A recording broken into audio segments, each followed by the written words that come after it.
of the infrastructure to order. Thank you, everyone, staff, committee, and guests for joining us today. And so number 2, we will begin our public comment session. And we do have 4 people registered for public comment. So I know each of you have registered with Kendra. So we'll start with Kevin Clint. You may come up.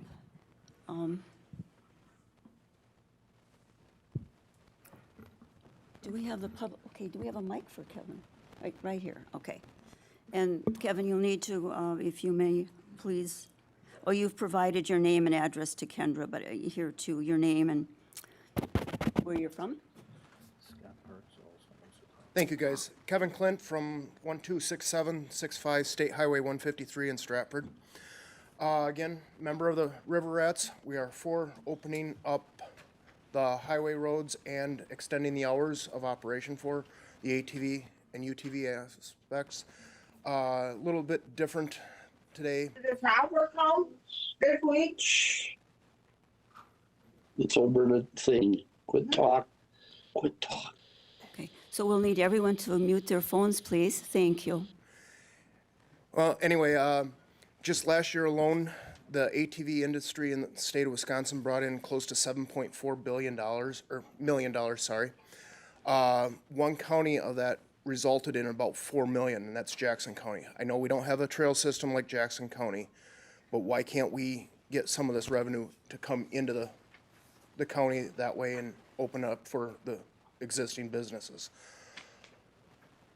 We're letting the Amish on them, and they're causing a little bit more of a threat going 5-10 miles an hour with black vehicles at night. Why can't we do it with lights and everything that way with the ATVs? I guess that's all I got. Thank you. Thank you, Kevin. And next we'll have Todd Schillinger.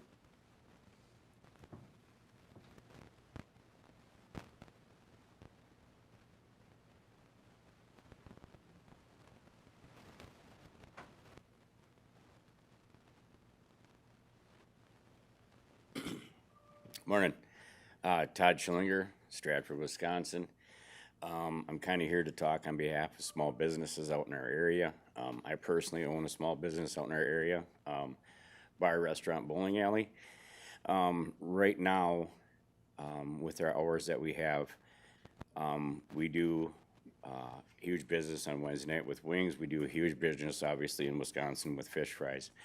The way the hours are right now, people cannot come to our establishments because of the hours that they are just to have a fish fry or come in for their pool league or come in for their bowling leagues with the UTVs. The trail system right now is open to my place, thank goodness, but the hours, people don't ride them to our place of business because of the hours right now. UTVs, ATVs, so it leaves a sour taste in some people's mouth. However, our club personally put a ride together that just raised $10,000 for the honor flight. We do a lot of good things with these ATV, UTV rides, but with the winter hours coming up, it gets dark around here 4:30, 5 o'clock, and we only get an hour after that. So, we personally can't even ride our UTVs, past 4 o'clock to a place of business to help out the small businesses, which we all know around here need a lot of help with everything that's going on right now. So that's pretty much all I have to say. Thank you for hearing us out, and thanks again. Thank you. And next we'll have Mitch McGuire. Mitch McGuire.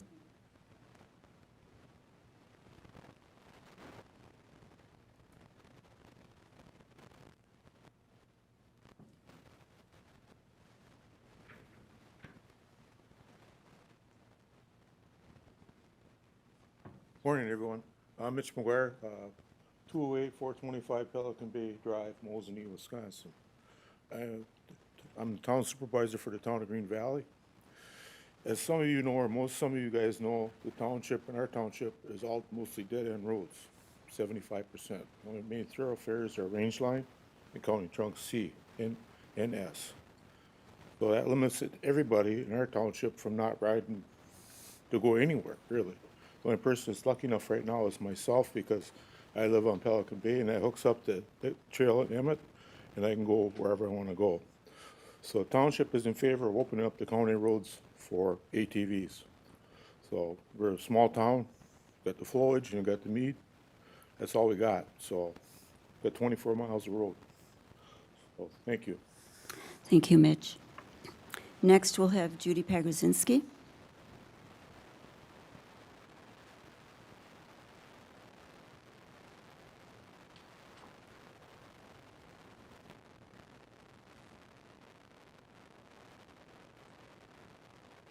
Good morning, Judy Pagrazinski, 226690 Blue Jay Lane in Ringel.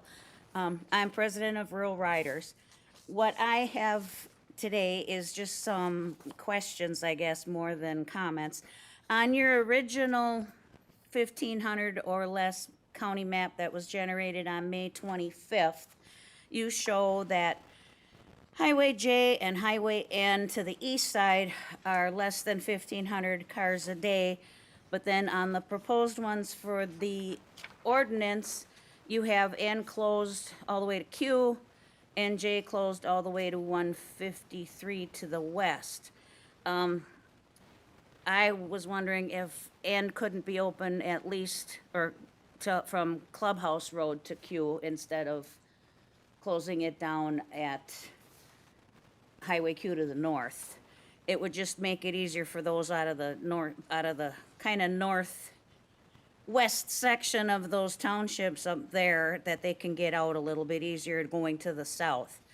And then also on Highway J, it looks kind of weird on the map. Is that open under the viaduct going to Weston Avenue? From Weston Avenue up to Ringel Avenue?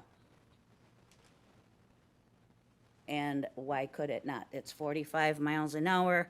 I know there's been some people that have been using it anyway because they want to get from Weston Avenue up to a gas station because they don't want to use the Shell. They want to, or whatever. But anywho, those are the two things that I had, I guess.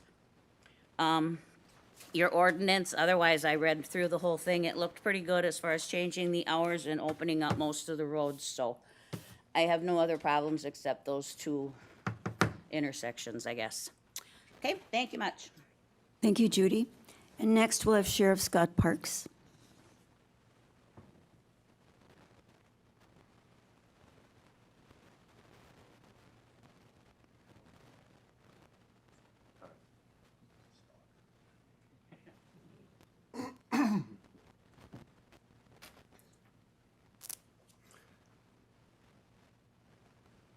Thank you very much for allowing me to speak here today. I'm going to pull this off here so you can hear me better. So I presented at these before over at the Highway Department and have laid out our opinion in regards to this. I am an ATV, UTV rider. I do it quite frequently and enjoy it immensely.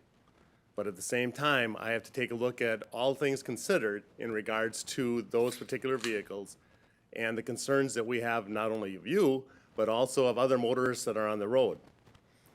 In the last couple of weeks, knowing that this hearing is coming up, I've been receiving a number of phone calls from truckers who are very much against this on a number of our major high-volume traffic roadways.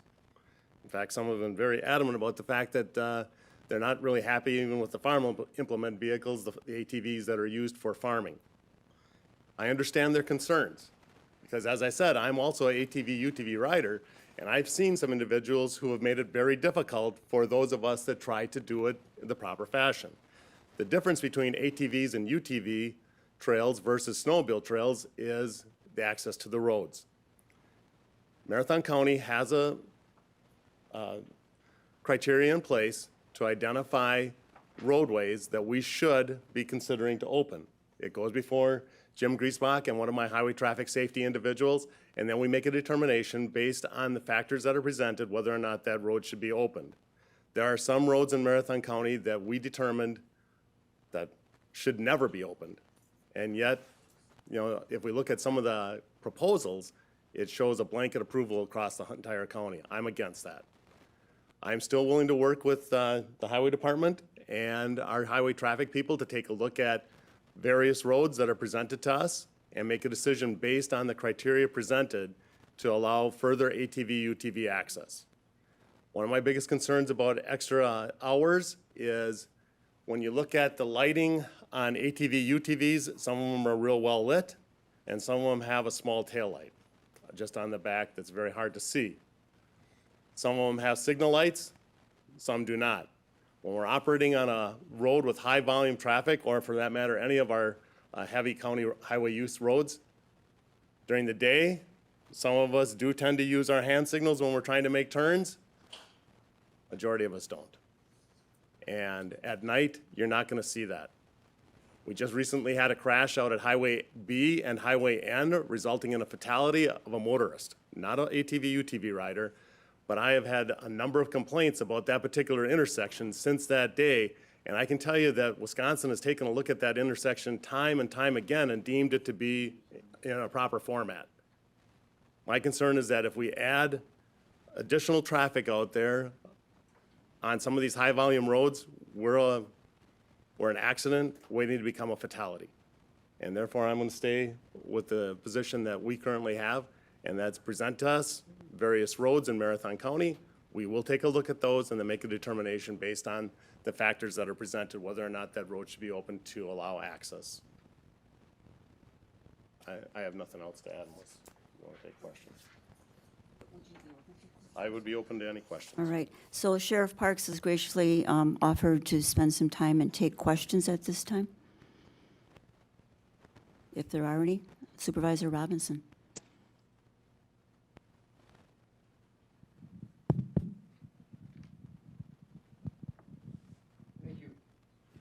Thank you for coming today, but did the truckers have specific concerns about specific routes, or was it just a general term? Most of them were talking, because I believe when the first proposal went out, it looked like it was a blanket opening of all highways in Marathon County. And so some of them took a look at that and were thinking, like, for lack of a better term, oh my God, you can't do that. But then some of them were talking about specific roads, Highway N in particular. That Highway N is a thoroughfare used much like Highway 29. And so there was some concerns about the high volume of traffic involving heavy trucks on both Highway N, State Highway 153, and some of our other roads that are used by those type of motorists or vehicles. So do you think that that concern translates into concerns on other roads, is there a threshold where you would be more comfortable with it, or you prefer to rely just on the existing criteria? Actually, I like the existing criteria because it causes us to take a look at each individual road and make a determination based on what's best for all persons that use that road, whether it's ATV, UTV users such as myself, or motorists such as myself that also use the same roads. There are some roads, like in the metro area, that I don't think should be opened at all because of the impact that would have. And I know that there are people that are, like somebody just pointed out, that there's people that are abusing the system already by running on roads that are not open. That happens in Rib Mountain all the time. So I have a series of questions. So the ordinance is currently drafted, has 1,500 threshold for traffic in the Metropolitan Planning Organization service area, which would be most of the area. Would that address many of your concerns or not, or would address some of your concerns? I believe, what's the current criteria? Is it still, is it 1,500? The criteria that we're currently using.